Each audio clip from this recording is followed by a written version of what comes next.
framing Brigadir J sosok jahat. Jangan membabi buta bela Sambo dan PC, pengacara keluarga Brigadir J ingatkan Febri CS. Tim pengacara keluarga Brigadir Joshua Huta Barat, Marty Lucas Simanjuntak, mengingatkan Febri Diansyah supaya tidak membabi buta dalam membela kliennya Ferdi Sambo dan Putri Chandrawati. Hal ini diungkapkannya setelah sidang pembunuhan Brigadir J Selasa 8 November 2022.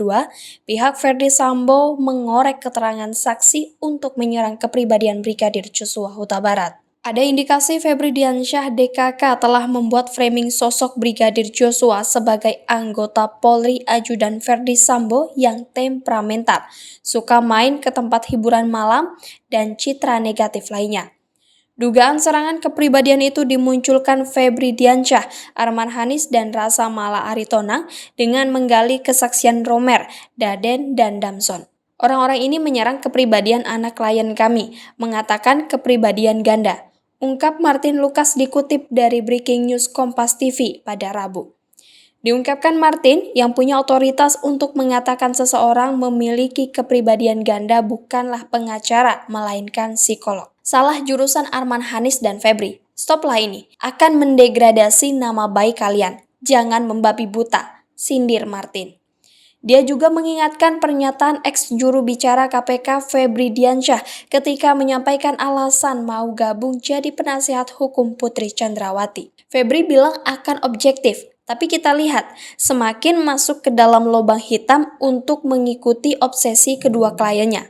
Jelasnya, upaya framing kepribadian almarhum ini diduga untuk menguatkan dugaan pelecehan sebagai motif pembunuhan Brigadir Joshua. Pakar hukum Asep Iwan Iriawan mengingatkan, satu perbuatan pidana bisa dipastikan terjadi bila telah diadili dan ada produk putusannya. Sayangnya, laporan yang mereka sudah SP3, harusnya ini sudah selesai, kata Asep pada acara yang sama.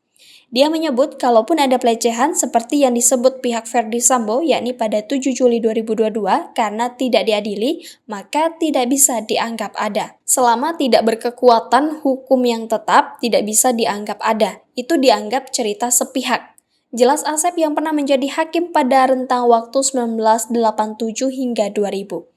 Dia menambahkan kalau dianggap pelecehan itu versi Putri Chandrawati lalu dikuatkan oleh Kuat Ma'ruf dan Susi, urgensinya dalam sidang ini tidak ada. Untuk apa? Habisin durasi, kata dia. Asep cukup intens mengikuti sidang pembunuhan Brigadir Joshua Huta Barat ini. Hasil pengamatannya banyak saksi yang sudah berbelit-belit dan diduga memberi keterangan palsu. Misalnya Susi, ART Ferdi Sambo beberapa kali mengubah keterangannya dan BAP. Hakim sudah mengingatkan saksi yang bohong bisa dijerat ancaman pidana. Hakim harus tegas, kalau diduga masih bohong lagi, segera perintahkan ditahan, dijadikan tersangka, sarannya. Jangan hanya mengancam-ancam saja supaya tidak berbelit-belit, tambahnya. Pada sidang kemarin, dia melihat persidangan justru sudah membuat tuduhan kepada orang yang sudah meninggal, bukannya mendalami pada aspek dakwaan. Tuduhannya sudah kepada jenazah.